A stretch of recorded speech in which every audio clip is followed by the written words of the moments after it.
جو تھا، اور اس کے بعد جیسے ڈیریس دا گریٹ کہتے ہیں، پھر الیگزینڈر نام آتے ہیں، فرعونوں کا نام آتا ہے، اس سے پہلے نمرودوں کا نام آتا ہے۔ اب ہوتا یہ تھا کہ جب آپ نے طاقت کسی ایک کو دینا شروع کی، جب علاقے بڑے ہو گئے تو وہ طاقت بھی بے پناہ ہو گئی، اختیار اس کا بہت بڑھ گیا۔ اب اس کے درمیان شروع میں تو یہی تھا، بادشاہت تھی، کنگ تھا، مائٹ از رائٹ کہنا چاہیے کہ جس کے پاس طاقت تھی وہ قبضہ کر لیتا تھا۔ لیکن ہم نے دیکھا کہ نمرودوں اور فرعونوں کے وقت یہ معاملہ شروع ہوا کہ اپنے بیٹے کو بادشاہت دے دیں۔ اب یہاں طاقت سے آگے یہ تھا جو زیادہ طاقتور تھا وہ بن جاتا تھا، اور ابھی بھی افریقہ کے کئی قبیلوں میں ایسا وہ پچھلے کچھ عرصے تک تھا کہ جو چیف لیا جاتا تھا وہ پہلے جو اس میں کینڈیڈیٹ ہوتے تھے آپس میں لڑتے تھے، تو جو زیادہ بہادر تھا وہ آ جاتا تھا۔ اب یہ نمرودوں اور فرعونوں میں یہ ہوا کہ آپ اپنی ہی نسل میں دیتے جائیں، اس کو بادشاہت کہتے ہیں۔ اب بادشاہت میں یہ ہوا کہ اس کی وجہ سے بادشاہوں کو اس بات کا احساس ہوا کہ انہیں دنیا یا حکومت چلانے کے لیے کچھ لوگوں کی ضرورت ہے۔ مثال کے طور پہ انہیں آرمی کی ضرورت ہے جو دوسرے لوگوں سے، دوسرے ملکوں سے ان کو ڈیفینڈ کر سکے، اپنے لوگوں پہ اگر کوئی مسئلہ ہو تو ان کو وہ کنٹرول کر سکیں، جسے آپ پولیس کہہ سکتے ہیں۔ اور تیسری چیز جو اس کے ساتھ پیرالل آتی رہی وہ تھا کسی نہ کسی فارم میں ریلیجن۔ آپ کو پتہ ہے وہ مصر میں را دیوتا کی پوجا کرتے تھے، اور یہ جو فرعون تھے ہم کہتے تھے ہم را دیوتا کی اولاد ہیں۔ اور اسی طرح الیگزینڈر دا گریٹ جب آیا مصر میں تو اس نے آپ کو کہا کہ اب را دیوتا کی اولاد میں ہوں، اور فرعون کا ٹائٹل اس نے لے لیا۔ تو یہ ٹائٹل ان کے ہاں ایک لحاظ سے اتھارٹی ہوتا تھا کہ آج کے بعد یہ لوگ دیوتا ہیں۔ اب دیوتا کا ٹائٹل لینے کا مقصد یہ ہے کہ وہ عام لوگوں سے ہر طرح بلند ہے، وہ جو مرضی کرے اس کو جائز ہے، دولت اکٹھا کرنا اس کا اختیار ہے، یہ اس کا آپ کہہ لیں کہ پریویلیج ہے وہ اس بار میں، تو تاکہ اس کی طاقت کو، اس کی عیاشیوں کو، اس کے گناہوں کو کوئی چیلنج نہ کرے۔ تو یہ ٹائٹل ایک لحاظ سے جو تھا مذہبی ٹائٹل وہ اس کو پروٹیکٹ کرتے تھا۔ تو بادشاہ کو یہ بڑا ہوتا تھا کہ مجھے یہ مذہب کا لبادہ مل جائے۔ اب اس کی ضرورت بن گئے یہ اس وقت کے جو پروہت تھے، پنڈت تھے، اور دوسری طرف ظاہر ہے جو بہت زیادہ ویریئرز ہوتے تھے، طاقتور ہوتے تھے، اب ان کے ساتھ بھی نبھا کے پڑھنی تھی کیونکہ ان کی طاقت تو آگے یوز کرتا تھا۔ تو پھر یہ ایک اکٹھا سسٹم چلا گیا جس کو ہم کہتے ہیں گورنمنٹ۔ اچھا، کنگ سے آگے گورنمنٹ بن گئی۔ اب گورنمنٹ وہ ہے جو گورن کرتی ہے، اور اس نے گورن کرنے سے یہ ہے کہ اس کے پاس طاقت ہے۔ اس کے دو حصے بن گئے، ایک ہو گیا رایا اور ایک رائی، یعنی گورنمنٹ کرنے والے اور ایک جن پہ گورنمنٹ کی جائے۔ اچھا، یہ سسٹم آگے بڑھا تو سسٹم کی جو پرابلمس ظاہر ہونا شروع ہوئیں، اور وہ یہ ظاہر تھیں کہ ایک پریویلیج کلاس تھی جس کے پاس بہت کچھ تھا، اور ایک وہ لوگ تھے جو فارمرز تھے بیچارے۔ دنیا کے مختلف حصوں میں اس کے خلاف ریسنٹمنٹ کی ہمیں آوازیں نظر آتی ہیں۔ مزدک نامی ایک تحریک چلی تھی ایران میں، جس میں مزدک نے سارے مزدوروں کو اکٹھا کر کے کہا تھا کہ جو وسائل ہیں وہ سب کا حق ہے، اور اس تحریک میں جو عمرہ شرفا تھے، میرا خیال اول قوت کا زمانہ تھا وہ، تو اس نے یہاں تک کہ اول قوت کو اپنا محل چھوڑ کے بھاگنا پڑا تھا۔ تو ان لوگوں نے محلوں پہ قبضہ کر لیا تھا۔ وہ جو کبھی بھٹو کے دور میں معظم علی معظم نہیں نعرے لگاتا تھا، اے سارے بھکھے ننگے تیری کوٹھی دے وچ گجنگے، وہ جو تھا ریولوشن کا وہ ایک خاص ایک اسٹائل تھا کہ جب غریب اٹھیں گے تو پھر یہ کچھ نہیں چھوڑیں گے۔ اچھا، اس کے بعد جو ہے لیکن اچانک کیونکہ ایک طرف سے ہم دیکھتے ہیں کہ اللہ پاک نے اصلاح کا ایک بندوبست رکھا، اور انبیاء میں یہ ہوا کہ پیغام خدا بتدریج آگے بڑھتا گیا۔ جیسے جیسے انسان کی پاور بڑھتی گئی، بادشاہ بنتے گئے، ویسے ویسے دیکھیں کہ سب سے پہلا جو چیلنج حضرت ابراہیم کو آیا آخر نمرود سے، تو اس کو بلا کے اس سے پہلے کسی نبی کے ساتھ یہ واقعہ نہیں ہوا تھا، وہ بلایا گیا، انہیں آگ میں پھینکا گیا۔ اس کے بعد ہم پھر آگے آتے ہیں تو حضرت موسیٰ کا پہلا کلیش ہے جو بادشاہوں کا اور ایک خیر والوں کا ہوتا ہے، لیکن اس پہ حضرت موسیٰ کا پرپس صرف اتنا تھا کہ میں بنی اسرائیل کو لے کے چلا جاؤں، وہ کوئی نظام نہیں بدلنے چاہتے تھے۔ مگر یہاں تک ہو گیا کہ اب اہل خیر کا، اخیار کا مقابلہ پڑ گیا شر کی قوت سے، بادشاہت سے۔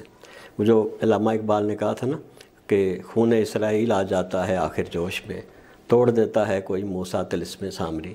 تو یہ جو حضرت موسیٰ کا ایک وہ ہے نا سمبولک ویلیو۔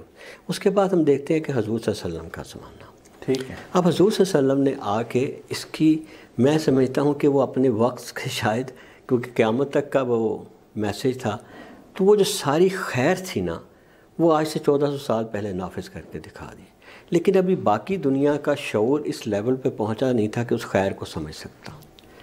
اب باقی دنیا جو تھی وہ انہی اندھیروں میں کافی عرصہ تک چلتی گئی، لیکن آہستہ آہستہ پتہ چلا کہ اگر ہم نے دنیا میں ایک بیلنس سسٹم لانا ہے تو وہ نظام جہاں ہیو اور ہیونرس کے درمیان بیلنس ہو، جہاں انسان کی بھی کچھ عزت ہو، اس کو لانا پڑے گا۔ اب یہ جو چیزیں تھیں یہ آگے بڑھتی گئیں، اور پھر لوگوں نے ویسٹ میں خاص طور پہ مار کھا کھا کے آپس میں لڑ کے ہم نے دیکھا ہے کہ کنگ جان کے خلاف ریبیلینس ہوئیں۔ انگلینڈ اور فرانس میں وہ جو آپ نے ایک ناول بھی پڑھا ہوگا دا ٹوین سٹی، بری طرح کے حالات جہاں کوئی لا نہیں رہا تھا، قتل ہوتے رہتے تھے۔ ٹھیک ہے۔ وہاں سے پھر ایک ریولوشن آیا جو فرینچ ریولوشن تھا، اس نے بتایا کہ دنیا میں کتنا ظلم بڑھ چکا تھا اور اس کا انجام کیا ہوگا۔ وہاں سے ویسٹ نے یہ سیکھا، وہی ساری باتیں سیکھنی شروع کی جو حضور صلی اللہ علیہ وسلم نے، ایک فلاحی ریاست، ایک خیراتی ریاست جس میں غریبوں کا خیال رکھا جائے۔ پھر اس میں یہاں ایک ڈیموکریسی، کیونکہ امریکہ میں بھی ریولوشن آیا تو دنیا میں سامنے آ گئی۔ اچھا، لیکن اس کے ساتھ ہی یورپ میں ایک شخص پیدا ہوا جسے مارکس کہتے ہیں۔ اب مارکس نے یہ کیا کہ کارل مارکس یہ دیکھا کہ اس وقت جو ہے نا یہ انڈسٹریلائزیشن نے دنیا کو دو حصوں میں تقسیم کر دیا، ایک وہ لوگ جن کے پاس بہت زیادہ ہے اور ایک وہ لوگ جن کے پاس کچھ بھی نہیں ہے۔ تو اس نے اور آپ کو پتہ ہی ہوگا کہ انگلینڈ میں اس وقت جو کاٹن انڈسٹری جب ڈیولپ ہوئی ہے تو مزدوروں کے ساتھ اور لیبرز کے ساتھ کیا حال کیا جاتا تھا۔ تو اس نے یہ پریڈکٹ کیا کہ بڑی جلدی یہ جو لیبر کلاس ہے یہ اٹھے گی۔ اچھا، یہ وہاں اس کی پریڈکشن وہاں تو سیٹ نہیں ہوئی، لیکن آخر کار رشیا میں جا کے یہ سب کچھ ہو گیا۔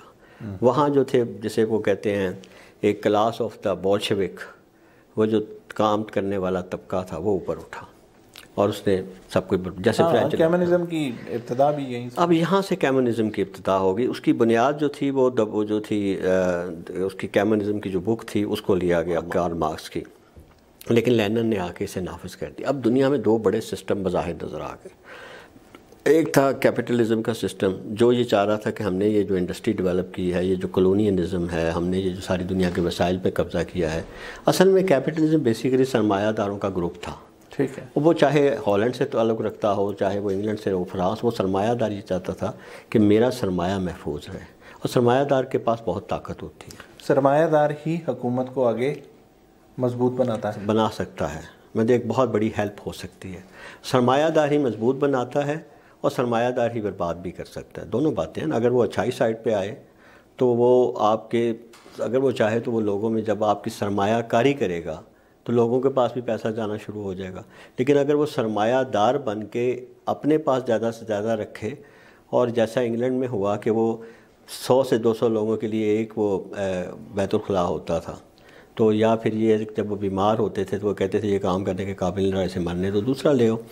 تو یہ جو تھا بیلنس، اس کے لیے پھر اس کے اپوننٹ سسٹم، جیسے آپ نے کہا کہ کون سے سسٹم ہے، پھر یہ کمیونزم بھر کے سامنے آیا۔ اچھا، اب اس میں ایک خاموش ریلیجن جو اپنا پیک دے چکا تھا، لیکن اس کا پیک اتنا اچھا تھا کہ ان کے پاس آپشن نہیں تھی کہ وہ کسی اور سسٹم کی طرف دیکھیں، اور وہ تھا اسلام۔ اس لیے آپ دیکھیں کہ مسلمانوں میں یہ کبھی نہیں آیا کہ آپ عام آدمی کے حقوق کے لیے کسی ملک میں کوئی تحریک اٹھی ہو، بلکہ یہ کوشش کرتے رہے کہ ہمارا جو اصل قرون اول کے مسلمانوں کا دور ہے وہ واپس آئے۔ ٹھیک ہے۔ اس میں کولونیلزم آ گیا جب دوسرے لوگوں نے، سپر پاورز نے ہم پہ قبضہ کر لیا۔ اس میں غلامی کے خلاف ایک تحریک بڑی کامیاب اٹھی ہمارے ہاں۔ لیکن ہمارے فلاسفرز یہ نہیں سمجھ سکے کہ اصل میں دین جو تھا وہ بیسیکلی تو بنیادی طور پہ ایک خاص طور پہ اسلام جو تھا نا، وہ تو پسے ہوئے طبقے کے لیے تھا کہ آپ نے اپنے مال میں، اللہ نے آپ کے پیسہ رکھ دیا، اگر آپ امیر آدمی ہیں تو آپ کے اندر 2.5% کم از کم آپ غریبوں کو دیں۔ Islamic economic system. خیر، اب اس میں یہ تھا کہ بیسک ساری اسلام اکنامک سسٹم کا مقصد ہے وہ آدمی جس کے پاس کم ہے، ٹھیک ہے، تاکہ ایک نیشن بن سکے۔ اچھا، اب یہاں یہ ہوا کہ اسلام کیونکہ دوبارہ آیا نہیں، تو اسلام کی ریوائولزم کے لیے جو تحریکیں اٹھی ہیں اس میں ہم کسی بھی تحریک کا نام لے لیں، شروع میں کسی بھی بڑے ہم عالم کا نام لے لیں، تو وہ بنیادی طور پہ اسلامک سسٹم کے اندر ریچولز کا زیادہ خیال رکھا گیا کہ جی آپ لوگوں کو نماز کی طرف لائیں۔ لیکن اس کے آگے کا جو میسج تھا وہ ہے، ایک ہے سوشل آپس میں تعلق کہ آپ ایک اچھے آدمی بن جائیں، لوگوں کو تکلیف نہ دیں، مدد کریں۔ ایک تھا دا ہول میسج کہ مقصد کیا ہے، معاشرہ کس طرح کا ترتیب ہونا چاہیے، اور اس معاشرے میں عام آدمی کے حقوق کیا ہیں۔ دیکھیں، اگر ہم حضور صلی اللہ علیہ وسلم کا پیدا کیا ہوا معاشرہ دیکھتے ہیں تو وہ بہت براڈ ہے۔ اس میں ایک عام آدمی بھی حضرت عمر سے بات کرتا ہے، چلتے چلتے حضرت عثمان کو روک دیا جاتا ہے، ان سے بات کی جاتی ہے، وہ خطبہ دے رہے ہوتے ہیں، 4 بندے اٹھ کے بیچ میں کہتے ہیں کہ عثمان یہ بتائیں یہ بتائیں۔ وہ جو تھا نا، وہ آج کی آپ دیکھیں تو ہمارے شاید وہ کنسیپٹس میں آج بھی نہیں آ سکتا. ہاں وہ ایک متھ لگ رہی ہے. اسی طرح خواتین کے جو حقوق ہیں جو ہم بات کر رہے ہیں، اسلام تو اس سے کہیں زیادہ خواتین کو حقوق دے چکا تھا، وہاں تو یہ ایشو ہی نہیں رہا تھا. تو یہاں لیکن یہ ہوا کہ اس معاشرے کو دوبارہ سے، معاشرے کو وہ جو پیدا کرنے کے لیے فیکٹرز تھے ان پہ غور کرنے کے لیے صرف ایک شخص جو ہمیں اسلام کی 1000 سال کی ہسٹری میں نظر آتا ہے، وہ علامہ اقبال ہے. اچھا، اقبال کا رول جو ہے نا، اس کا کوئی دوسرا آپ کے پاس اسلامک ہسٹری میں نے کہا قرون اول کے مسلمانوں کے بعد، کیونکہ اگر ہم اپنے باقی فلاسفر دیکھیں نا، حضرت امام غزالی کو دیکھیں تو انہوں نے اکانومی اقتصادیات پہ بات کی، معاشرتی انصاف پہ بات کی، لیکن سارا فوکس امام غزالی کا وجدان اور خدا کے ساتھ تعلق ہے. ٹھیک ہے، فلسفے کو ریفیوٹ کرنے میں تھا. فلسفے کے ذریعے خدا تک نہیں پہنچ سکتے. اگر آپ ابن عربی صاحب کو دیکھیں تو وہ ایک خدا کی ایک ہماگیریت، ایک وحدت الشہود، وحدت الوجود، اس کے بعد جو فلسفی ہے وہ تصوف میں ڈلتی ہے تو وہ بیسیکلی خدا اور بندے کے درمیان رشتہ مضبوط کر رہا ہے.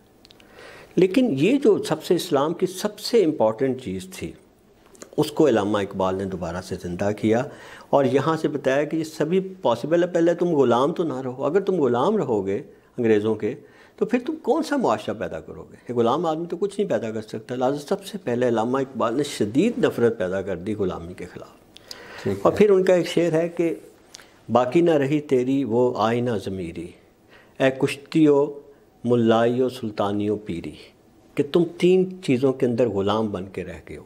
ایک ملا کے، اس کی باتیں سن سن کے وہ جو بتاتا ہے تم سچ مان لیتے ہو، دین کو خود نہیں لیتے. ایک پیر کے، تم پیر کے آگے اپنا ایمان جو ہے وہ گروہ رکھاتے ہو. اور تیسرا سلطان کے، بادشاہ کے، حکمران کے، امیر آدمی کے. تو یہ 3 چیزوں نے تمہاری آئینہ ضمیری ختم کر دی ہے. اس کو دوبارہ سے خودی کا کانسیپٹ دے کے کہا کہ تم اپنے آپ کو کہ پہلے اپنے پیکرے خاکی میں جاں پیدا کرے، ہو صداقت کے لیے جس دل میں مرنے کی تڑپ. پہلے اپنے پیکرے خاکی میں جاں پیدا کرے. تم لوگ کہہ رہے ہو ہمارا ریلیجن بڑا اچھا ہے، تم میں تو جان ہی نہیں ہے. You are lost totally. پہلے اپنے اندر زندگی تو پیدا کرو، پھر مرو گے نا. ایک بت کو کیا مارنا. تو یہ اقبال کا میسج تھا. اب یہ ریلیجن ان دونوں سسٹمز کو سمجھ آ گیا کہ دوبارہ سے ری انووک ہو رہا ہے. ایران میں خاص طور پہ جب ریولوشن آیا ہے تو کیپٹلزم اور سوشلزم دونوں جو ہیں ان کو پتہ چلا کہ یہ جو شیر سویا ہوا تھا دوبارہ سے کھڑا ہو رہا ہے. تو اب ہم دنیا میں اگر ہم بیسک چیزیں دیکھیں ڈکٹیٹرشپ تو وہی ہے نا جو پہلے تھا مائٹ از رائٹ. آج بھی جو ہے جس کے پاس گن ہے یا فوجی ہے کسی ملک میں، افریقہ کے کئی ملکوں میں آج بھی ماشاءاللہ چل رہا ہے، وہ تو آپ سمجھیں کہ مائٹ از رائٹ تو وہی ہے ڈکٹیٹرشپ جو بھی ہے. دوسرا نظام ہے ڈیموکریسی. تیسرا نظام ہے سوشلزم جیسے چائنا میں آگے بڑھا تھا. اور چوتھا نظام جو اسلام کے طور پہ. اب اس نظام کی یہ 4 بڑے سسٹم ہیں جو اپنی آئیڈیالوجیکل بیس رکھنے کی وجہ سے اس وقت دنیا میں پریویل کر رہے ہیں. اچھا ڈاکٹر صاحب، آپ نے علامہ اقبال کا ذکر کیا، انہیں جو باتیں بتائیں ٹھیک ہے، لیکن ان کی جتنے بھی افکار تھے حکومتوں کے حوالے سے وہ پریکٹیکلی ہمیں کسی جگہ پر بھی نظر نہیں آ رہے. یا تو ہم ان کے پوائنٹس کو سمجھ نہیں پاتے، یا ہماری اتنی جسے کہتے ہیں شعوریت کی جو معیار ہوتی ہے وہ ہونی چاہیے تاکہ ان کو اچھے طریقے سے سمجھیں. عمران اس میں یہ ہوتا ہے کہ اصل میں نا ہمارا اس ڈائریکشن سے سفر موڑ دیا گیا خود بخود. جب موڑ دیا گیا تھا تو پھر اس کے بعد ان کی جو فلاسفی تھی نا وہ کوہیسو فارم میں آپ اور مجھ تک پہنچائی نہیں گئی. ہم نے جو علامہ اقبال پڑھا ہے نا بچپن سے لے کے، وہ علامہ اقبال کی نظم آ گئی، علامہ اقبال کے چند انقلابی شعر آ گئے. ٹھیک ہے، this is not Iqbal. Iqbal is a whole is a different thing. اس کے اندر اس کی پورا ایک نظریہ حیات کو وہ کیسے دیتا ہے. اسرار خودی، رموز بے خودی، اس کے اندر جو خودی کا کانسیپٹ ہے. خودی دیکھیں نا ہمارے ہاں اتنا کامن ورڈ ہے، خودی سنتے ساتھ ہی لوگوں کو سمجھ نہیں آتی کیا ہے. خودی کیا ہے؟ وہی بات ہے کہ یار تم نے اگر کچھ کام کرنا ہے تو you our life less person. پہلے اپنے اندر کچھ کرو تو صحیح. ٹھیک ہے. اچھا اب ہمارے کیا ہوا، کیونکہ بنتے ساتھ ہی ہم ایک ایسے انفلوئنشنٹ، ہم نے دیکھا کہ کیپٹلزم اور سوشلزم کی یہ کوشش تھی کہ دنیا میں اب جو بھی کوئی سسٹم ہے دنیا ہمارے ساتھ مل جائے. جب پاکستان بنا یہ رسا کشی بہت تھی. اب یہاں ایک طرف تھا رشیا کی طرف سے پروگریسو تحریک کے نام پہ سوشلزم پھیلانے کے لیے پیسے کھل کے دیے گئے آپ کے رائٹرز کو, آپ کے لکھنے والوں کو, آپ کے ایک گروپ پیدا کر دیا گیا. کچھ اس میں بہت سنسیئر لوگ بھی شامل ہو گئے. دوسری طرف ایک سسٹم تھا جو امریکہ وہ چاہ رہا تھا یہ آگے نہ آئے, وہ بھی اپنی طرف سے پیسہ پھینک رہا تھا, اور وہ خاص طور پہ مذہبی حلقوں میں پھینک رہا تھا. تو اس ٹسل کے درمیان کیا کیا گیا کہ ہماری قوم نے جب پاکستان بنا ہے اس کے بعد وہ ڈائریکشن لی ہی نہیں. ہمارے, اب میں کسی کا نام, کیونکہ ہم سیاست ڈسکس نہیں کرتے, ہمارے پہلے پرائم منسٹر جو تھے وہ 3 دن کے دورے پہ گئے تھے, لیکن اس کے بعد وہ تقریباً 20 دن یا 1 مہینہ وہ امریکہ اور کینیڈا گھومتے رہے, اور اس کے بعد ہماری فلاسفی ان کے حوالے کر دی گئی.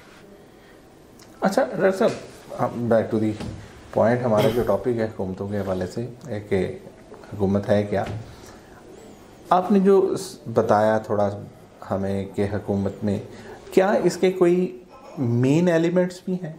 جی دیکھیں, اس میں یہ ہے کہ سب سے پہلے مین ایلیمنٹس یوں بنتے ہیں کہ یہ جب ہم نے حکومت کا, آپ نے بڑا اچھا کہ ہم ٹاپک پہ واپس آ گئے. اصل میں بات یہ ہے, حکومت کے ساتھ یہ ہوتا تھا کہ سب سے بڑا جو مسئلہ آ رہا تھا دنیا کو, کہ جو حکومت کرنے والا ہے اس کے اختیارات کو لمٹ کیسے کیا جائے. ٹھیک ہے, کیونکہ ایک نیچرل سا فینومینن ہے کہ جو حکومت کرے گا اختیار اس کے پاس ہوگا. اب یہ ساری کی ساری انسانی دور جو ہے نا, اس کی کشمکش ہے کہ اس آدمی کے کیسے اختیارات کم کیے جائیں. ہم نے کہا اسلام میں اس کا زبردست ایک آئیڈیا دیا گیا, حاکمیت اعلیٰ خدا کی ہے. ٹھیک ہے, اور جو خدا نے کہہ دیا اس کے مطابق تم چلو, جو نہیں چلتا اس کو آپ نے اس کے مطابق چلانا ہے. لیکن باقی دنیا نے, ہم نے یہ سیکھا کہ وہ سبق سکھا کے سیکھا ہے, اور خاص طور پہ فرینچ ریولوشن کے اس سارے دور میں ایک وہاں کچھ فلاسفرز آئے تھے جنہوں نے, ہم کہتے ہیں کہ انلائٹنمنٹ فلاسفی دی تھی. ان میں سے 3 فلاسفرز بہت بڑے ہیں. ایک فلاسفر تھے لاکے, دوسرے تھے مونٹسکیو, اور تیسرے تھے روسیا. اس سے پہلے بھی کچھ ہیں لوگ, لیکن اس میں ڈیوڈ ہیومز کا ویسے نام شامل کرتا ہوں. لاکے سے لے کے ان لوگوں نے کیا کیا کہ پہلے تو کہا کہ بڑا مشہور بات ہے روسیا کی کتاب کے اوپر لکھا ہوا ہے کہ man was born free but he is in chains everywhere, کہ آدمی پیدا تو فری ہوا تھا لیکن بیچارے کے ہر جگہ ہتھ کڑیاں ہی ہیں اس کے اوپر. تو انہوں نے کنسیپٹ دیا کہ human right is very important. اب یہاں سے ایوولوشن کرتے ہوئے مونٹیسکی نے کہا کہ اگر ہیومن ہیں, اکٹھا معاشرہ ہوگا, تو یہ جو سوشل کانٹریکٹ ہے اس کی بنیاد کیا ہوگی. روسیا نے کہا یہ جنرل ول ہوگی, لوگوں کی جنرل ول, لوگ کیا چاہتے ہیں, اور جنرل ول آپ کیسے لیں گے جو بعد میں امریکہ میں ڈیسائیڈ ہوا کہ آپ انتخابات کرائیں. تو اس کا بیسک ڈیموکریسی کا نقطہ بن گیا کہ انتخابات کرا کے لوگوں کی رائے لیں, جو لوگ چاہتے ہیں وہ کریں. اب اس پہ لیکن ایک گورنمنٹ بنے گی, اس کو کیسے, جو آپ نے سوال کیا کہ اسٹیٹ کو کیسے ہم, یہ جو ذمہ داری ہے گورنمنٹ کی, تو اس کے 3 حصے مونٹیسکی نے کیے. ایک انہوں نے کہا کہ ایک جوڈیشری ہوگی, ایک ایگزیکٹو ہوگی, اور ایک اس کی ایڈمنسٹریشن یا وہ ایگزیکٹو یہ ہو گئی, اور ایک اس نے کہا تھا کہ اس میں پارلیمنٹ ہوگی. اب پارلیمنٹ کا کام ہوگا قانون بنانا, ایگزیکٹو کا کام ہوگا نافذ کرنا, اور اس میں سے اگر کسی شخص کو ایگریوڈ ہے یا غلط ہو گیا تو جوڈیشری اس کو کنٹرول کرے گی. اب یہ دونوں ایک دوسرے پہ نظر رکھیں گے. ان سب سے اوپر سپریم چیز کیا ہے, ہمارے ہاں یہ بحث بہت رہتی ہے. آپ پیپلز پارٹی والوں کو کہیں گے تو وہ شور میں چاہ رہے ہیں جی پارلیمنٹ اعلیٰ ہے. جوڈیشری سے پوچھیں تو وہ کہتے ہیں جی ہم سے اوپر کوئی ہے ہی نہیں, جو ہم نے کہہ دیا وہی نیکسٹ ٹو قرآن ہے. اگر آپ ایگزیکٹو سے دیکھیں تو وہ کہتے ہیں تسی جڑا مرضی لاء پاس کر دے, ڈنڈا تو ساڈے کول ہے. اب اس کے درمیان اصل بحث یہ ہے کہ آئین, constitution and law is important, اور یہ تینوں اداروں نے اپنے اپنے اختیارات میں رہ کے اس پہ کام کرنا ہے. تو اور یہ کام جو تھا اس کے لیے انہوں نے کہا کہ یہ ایک دوسرے پہ واچ ڈاگ ہوں گے, یہ ایک دوسرے کے دشمن ہوں گے. ایگزیکٹو دیکھے گی کہ کہیں کہ یہ تو نہیں کہ لا اپلائی نہیں کر رہا, جج خود پہ اپنے آپ پہ نہیں کر رہا, یا کوئی جنرل یا کوئی بادشاہ نہیں کر رہا. جوڈیشری دیکھے گی کوئی اپنے حقوق سے بڑھ رہا ہے تو مجھے بتائیں, میں اس کو کنٹرول کرتا ہوں. اور پارلیمنٹ دیکھے گی ہمارے کوئی لا تو نہیں غلط ہو گئے, ہم جس کو درست کریں. تو یہ جو بیلنس تھا اپنا, اس نے دنیا کو ایک بڑا اچھا نظام دیا جسے ویسٹ نے ایکسپیریمنٹ کر کے دکھایا. اچھا. اور ویسٹ میں یہ نظام بہت کامیابی سے چلا اور چلتا رہا تاں کہ اس کے اندر کچھ اور پرابلمس ظاہر ہونا شروع ہوئی ہیں, جو پتہ چلا ہے کہ یہ وہاں بھی نظام جو ہے اصل میں کچھ لوگوں کے ہاتھوں میں جا چکا ہے. تو لیکن وہاں کم از کم ایک منیمم ہیومن کیونکہ رائٹس کا جو مسئلہ ہے وہ کافی حد تک کنٹرول ہے. ٹھیک ہے. تو یہ اب یہی سسٹم, کیونکہ democracy is the most popular system جو دنیا میں اپلائی ہو رہا ہے. علامہ اقبال نے ایک بڑا خوبصورت کام کیا تھا کہ اس کو اسلام کے ساتھ جوائن کر کے کہا کہ یہ اسلام کی نیچرل ایوولوشن میں آ سکتا ہے. پارلیمنٹ کو ہم بڑے آسانی کے ساتھ ایک حاکمیت, یار دیکھیں نا, قانون چاہے وہ آدمی نے بنایا ہو, ہم کہتے ہیں ہمارا قانون قرآن ہے, تو دستور کے نیچے تو سبھی ہیں. تو پاکستان میں اگر دستور اور سب کچھ قرآن ہے تو تینوں ادارے اس کے انڈر ہوں گے. تو اس میں کوئی ایسی کنٹراورسی تو نہیں جو ہمارے بہت سارے دوست ڈسکس کرتے ہیں جی کہ اسلام ڈیموکریسی نہیں ملتے. کیوں نہیں ملتے؟ آپ کا آئین ہر جگہ آئین ہی اوپر ہوتا ہے. یہ لوگ کہتے ہیں کہ جی پارلیمنٹ میں عوام سب سے بڑی طاقت ہے ڈیموکریسی میں، عوام جو فیصلہ کرے گی. تو اگر عوام 2/3 میجورٹی سے لا بدل دے تو ہاں یہ ایک فرق ہے کہ قرآن میں 2/3 میجورٹی آپ خدا کے قانون سے نہیں بدل سکتے، لیکن اس کی ایکسپلینیشن مانگ سکتے ہیں. ہاں ٹھیک ہے نا، اور ایکسپلینیشن اس کے بعد میں آپ کے ڈیفرنٹ طبقے، آپ کے مذہبی طبقے دانشور ڈیسائیڈ کر دیں گے. سو دس از ویری فلیکسیبل. تو ڈیموکریسی جو تھا، اب اسلام اس کے اندر زیادہ امپورٹنٹ کیوں ہو جاتا ہے اس سسٹم میں؟ اس سارے سسٹم میں جو اسٹرکچر ہوتا ہے ہم نے دیکھا ہے یہ نا قانون اپلائی کرنے کے لیے ہے عام لوگوں پہ. اور اگر ہم غور سے اس کی ایولیوشن آپ نے بھی عمران دیکھی ہوگی کہ بیسیکلی یہ کیپٹلزم کو تحفظ بہت دیتا ہے. محنت کا اتنا نہیں ملتا. آپ مثال کے طور پہ ایک کارخانے میں لوگ کام کر رہے ہیں یا ایک جگہ پہ، تو اگر وہاں تھوڑا سا لاس جاتا ہے تو سب سے پہلے کارخانے دار کہتا ہے مزدور انہیں کاٹ دو، اور مزدوروں کو کوئی تحفظ حاصل نہیں ہے. آپ جہاں جا کے جاب کریں گے وہ آپ کو اگلے دن نوٹس دے دیں تو انہیں بتانے کی ضرورت نہیں ہے کہ وہ آپ کو کیوں فارغ کر رہے ہیں. اسلام میں جو ہے نا یہ بیسک کہ اگر آپ کسی کو اپنے ورکر کو آپ کو تحفظ دینا ہوگا. سوشلزم میں بھی تھا یہ، لیکن اسلام میں سب کچھ بیلنس ہے. اس لیے یہ سسٹم جو ہے اسلامی سسٹم جو ہے جس کی کچھ نہ کچھ شکل بہرحال ایران میں آئی ہے، تو وہ میرا خیال ہے بیسٹ سسٹم ہے. اچھا ڈاکٹر صاحب، آپ نے بڑی اچھی بات ہمیں بتائی کہ یہ 3 پلرز کے اوپر بیس کر رہا ہے، اور یہ اگر اپنی حدود کے اندر وہ رہتے ہیں. بعض ممالک ایسے ہیں جس میں پبلک جو ہے جب انہیں انصاف نہیں ملتا یا ان کے کچھ ایسے مسائل ہوتے ہیں تو حکومتوں اور لوگوں کے درمیان ایک افراتفری کی کیفیت جو ہے نا وہ سامنے آتی ہے، جیسے کہ ہمارے یہاں بھی آپ دیکھ رہے ہیں. اس کے پیچھے کیا لاجک ہے؟ بیسک وجہ ہے کہ انسان کی جو جبلت ہے نا وہ اس کے اندر آپ کہتے ہیں جیسے مختلف لفظ استعمال کرتے ہیں کہ ہمارے اندر کثرت کی ہوس پڑی ہے. تو یہ نہیں ہم کہہ رہے کہ یہ صرف کسی ایک سسٹم میں ہے. جب آپ کے پاورز اکٹھے ہوتے ہیں نا تو اس پاورز میں آپ کے پاس آپ تھوڑے سے آگے بڑھ جاتے ہیں. آپ چیزوں کو زیادہ جتنی ضرورت ہے اس سے بہت زیادہ سرمایہ اکٹھا شروع کر دیتے ہیں. میں اگر کہوں کہ یہ سوشل کانٹیکٹس ہے یہ اس طرح سے خراب ہو جاتا ہے جب ہیو اور ہیو نوٹس کے درمیان ڈفرینس بہت بڑھ جاتا ہے. اسی طرح جب آپ کے ہیومن رائٹس جو ہے انسان ایک عام آدمی کو جب آپ زندگی کا ہی نہ دیں، تو یہ ہم نے دیکھا کہ یہ تاریخ میں بار بار جو یہ انسانیت سوچ سلوک ہیں یہ بڑھتے بڑھتے ہر 200-300 سال بعد بہت پیک پہ جاتے ہیں، اور پھر کسی نہ کسی طرح کا ریولوشن یا کچھ چینج لانی پڑتی ہے. اور نیا جو دور آتا ہے وہ بظاہر ان مسائل کا حل ہوتا ہے، لیکن عیار لوگ، چالاک لوگ اور پیسے والے لوگ اور جن کے پاس طاقت ہے پھر اس کا حل ڈھونڈ لیتے ہیں. آج کل اس کے پیچھے ایک بڑا مصیبت ہوئی ہے، وہ یہ ہوا ہے کہ ہم نے دیکھا کہ دنیا کی 2-3 بڑی آئیڈیالوجیز ہیں جو دنیا پہ قبضہ کرنے کی کوشش کر رہی ہیں. خاص طور پہ اس میں ایک آئیڈیالوجی کیپٹلزم کی ہے، ویسٹرن جو سسٹم ہے. اب ویسٹرن سسٹم یہ چاہتا ہے کہ مختلف ملکوں میں جو لوگ میرے سسٹم سے اگینسٹ چل رہے ہیں، جیسے پاکستان، اب اس کے جو لا ہے یا کنسٹیٹیوشن کی بنیاد اسلام ہے، تو وہ بعض اوقات ایسے حالات پیدا کرنا چاہتا ہے کہ جہاں ایک نیا سوشل کانٹریکٹ آئے جس میں سے ریلیجن نکل جائے. اس کی پہلے مثال کوئی نہیں تھی، لیکن آج کل ہمیں اس کی مثالیں مل رہی ہیں. کئی ملکوں میں وہ کامیابی سے انہوں نے یہ نیا سوشل کانٹریکٹ جس میں سے اپنے سسٹم کو ایڈ کروا لیا ہے. نیو ورلڈ آرڈر کہہ رہے ہیں. نیو ورلڈ آرڈر کہہ لیں. آپ نے دیکھا ہمارے ہاں بھی ہم نے دیکھا کہ سن 2017 کے قریب ایک بہت سارے لاز پاس کر دیے گئے جس میں ٹرانسجینڈر کا لا بھی پاس ہو گیا تھا خاموشی کے ساتھ. اب یہ ہے کہ سوشل کانٹیکٹ بدلنے کی کوشش. جب آپ ایک قوم ہیں، آپ کی قوم ایک آئیڈیالوجی کے ساتھ ہے، لیکن اگر آپ کا جو لا انفورسنگ طبقہ ہے یا جو ایلیٹ کلاس ہے یا جو گورنمنٹ ہے وہ فرض کریں کسی وجہ سے اس کے اگینسٹ اس پاور کے آگے جھک جاتی ہے، اب کیا ہوتا ہے کہ وہ عوام کو نہیں یہ بات کہہ سکتے، لیکن وہ ان کے پریشر میں ہیں، اس لیے وہ کچھ نہ کچھ اس کو چینج کرنے کے لیے کرتے ہیں. پھر ایک ہڈن ایک سیکرٹ سوسائٹی پیدا ہو جاتی ہے جو کوشش ہوتا ہے عوام تک نہ آئے. اچھا، اس کا رزلٹ کیا ہوتا ہے کہ اس کی وجہ سے ایک نیا طبقہ پیدا ہو جاتا ہے. اور ایک اور میں چھوٹی سی بات کر دوں، پروگرام ہمارا لمبا ہو رہا ہے، وہ یہ ہے کہ پولیٹیکل سسٹم میں ہر 4 سے 5 سال بعد پولیٹیکل سسٹم میں گورنمنٹس چینج ہو جاتی ہیں. اور اس میں ہمارے یہاں دیکھا ہے ہم نے کہ یہ جو گورنمنٹ چینج ہوتی ہے یہ بعض اوقات پوری فلاسفی چینج کر دیتی ہے. ان سسٹم نے یہ کیا ہے کہ گروپس پیدا کر دیے ہیں جو سوشلسٹ ہیں، کوئی کیپٹلسٹ ہے. اب جب ایک گروپ ہارتا ہے دوسرا جیتتا ہے، جیسے اب ہم نے دیکھا کہ مڈ ٹرم الیکشن میں وہاں ریپبلکنز، پھر ٹرمپ دوبارہ سے طاقتور ہو گیا ہے. اب ٹرمپ کی philosophy totally different from the democrats. France دیکھیں تو وہاں جو ایک سوشلسٹ کا کانسیپٹ ہے وہ زیادہ ہے. تو جب یہ پورے کا پورا سسٹم چینج ہوتا ہے، اب وہ جو سیکرٹ سوسائٹی، یا وہ کہہ لیں کہ وہ لوگ ہیں جو نہیں چاہتے سب کچھ چینج ہو، وہ پھر چاہتے ہیں کہ ایک دائمی عنصر ہماری حکومت میں قائم رہے جو ہماری آئیڈیالوجی جو ہے اس کو لے کے چلتا رہے.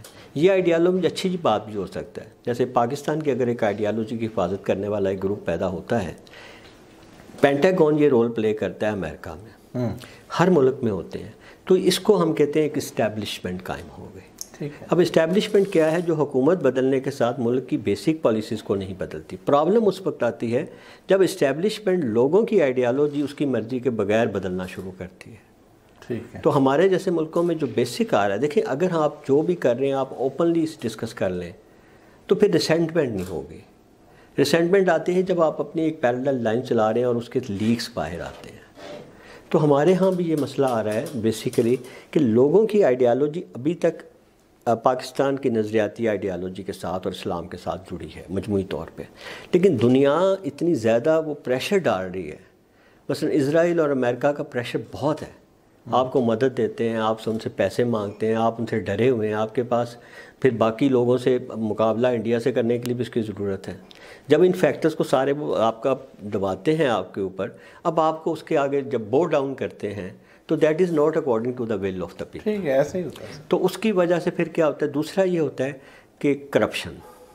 دیکھیں ان سب باتوں کو برداشت کر لیتے ہیں اگر آپ کے لوگ خوشحال ہیں. اگر آپ کی 10 لاکھ روپیہ پے کر دی جائے، ایک عام آدمی جس کو لاکھ روپیہ ملتا ہے وہ ہر چیز کے باوجود سکون میں آ جائے گا. لیکن جب اس کو معاشی ہاتھ پڑتا ہے، اس کو پتہ چلتا ہے یہ سارا کچھ کے بعد میرے پاس جو کھانے پینے کا مجھے اب لالے پڑ گئے ہیں، یہاں سے وہ ہیو اور ہیو نوٹ سے ہم نے پہلے کہا تھا، پھر ساری چیزیں ہی چپتی ہیں. پھر وہ کہتا ہے کہ میری بربادی کی وجہ یہ ہے یہ ہے یہ ہے. تو یہ ہے وہ ہمارے ہاں سسٹم جس نے بیسیکلی کرپشن اور ایک اپنی آئیڈیالوجی سے ہٹنا. آئیڈیالوجی سے ہٹنا نا آپ کو ذہنی طور پہ لوگوں کو نا کھچاؤ میں ڈال دے، وہ نہیں مانتے. اور دوسرا ہے کرپشن. جب آپ کے پاس پیسے نہیں ہیں تو پھر یہ سب کچھ ہوگا. انصاف، اگر ان سب کو اکٹھا کرتے ہیں تو پھر وہی بات ہے کہ حضور صلی اللہ علیہ وسلم نے فرمایا کہ جو معاشرے ہیں اس کی بنیاد انصاف ہے. تو انصاف اگر قائم ہوگا کرپشن بھی رک جائے گی. بڑے سے آدمی کو آپ بلا کے پوچھ سکتے ہیں جی آپ یہ آئیڈیالوجی کیسے چینج کر سکتے ہیں. تو بیسیکلی آپ یہ 2-3 چیزوں اکٹھے کر لیں، اس کی وجہ پرابلم ہے. جی ناظرین، آپ نے ڈاکٹر صاحب کی باتیں سنی. انہوں نے حکومت کے اوپر تفصیلی ایک نوٹ ہمیں بیان کیا. اس کے ساتھ اپنے میزبان کو اجازت دیجیے گا. اللہ نگہبان.